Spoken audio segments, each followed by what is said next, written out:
Aloitetaan Business Joensuun lehdistötilaisuus. Naisten superpesistä Joensuun mailla vastaan Pöytyä urheilijat päättyi emäntien voittoon puhtaasti 2-0 jaksot 4-2 ja 7-3. Aloitetaan Pöytyön parhaana palkittu Fanni Tuuri. Kommentit pelistä. No aika heikko esitys, että eka jakso ei ollut niin paha, mutta sitten meille tulee kyllä pelissä ihan liikaa semmoisia pikkuvirheitä ja sitten tokalla jaksolla se vähän eskaloitui ja tuli paljon harhaheittoja ja tyhmiä virheitä. Teillä tuli juoksut 3 kunnarilla. No, se ei nyt paljon lohduta. Joo, näinpä siinä jatketaan eteenpäin. Jamasta parhaana palkittu Maria Kaakinen. Onnittelut voitosta, kommentit pelistä. Kiitos. No mun mielestä on kiva, että saatiin asiapeliä vähän rullaamaan, että Vaasassa oli vähän semmoista nihunahua. Että sen puolesta oli tosi kiva ja sitten ulkopelikin teki sen, mitä sitten tänään tarvittiin, että se oli mun mielestä mukava. Ja en mä tiedä, varmaan pieniä tarkennuksia pitää tehdä, mutta ihan hyvillä mielin tästä kuitenkin lähdetään tonne koppiin jatkamaan ensi viikkoa. Kiitoksia. Jos pelaajille tuu kysymyksiä, niin päästetään pelaajat. Mikä Maria oli erilaista tänään kuin viimeksi, kun tuli juoksu? Varmaan semmoista päättäväisyyttä ja tehtiin pieniä tarkennuksia treeneissä ja semmoista rentoutta ja pesiksi iloa. Kiitos. Kiitos.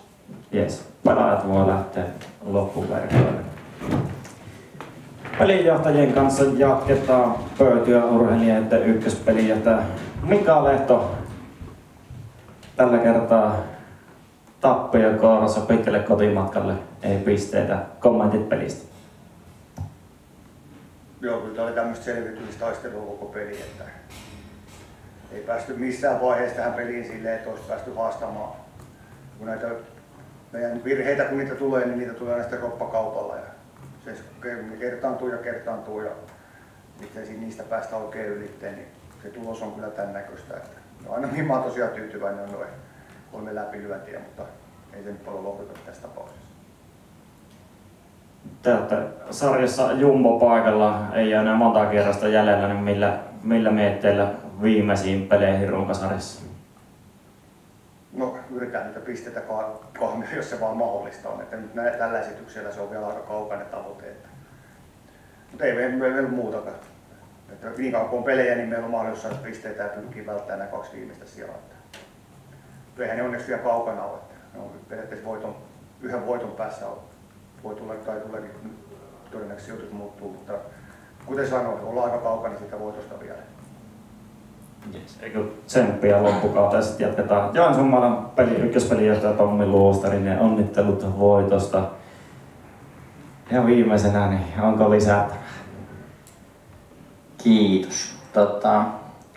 Sisäpelissä tosiaan, niin kuin Markikin tuossa sanoi, niin saatiin hyviä onnistumisia etenkin tuolta ruutupaidasta, että toisella 3/5 ja Hannalla sitten 4/6. Niin pelasivat hienon pelin ja sitten heidän avullaan myöskin voitto ja tilannemäärä sellainen, että jos tuommoinen tehdään, niin sieltä sitten ne juoksut yleensä löytyy.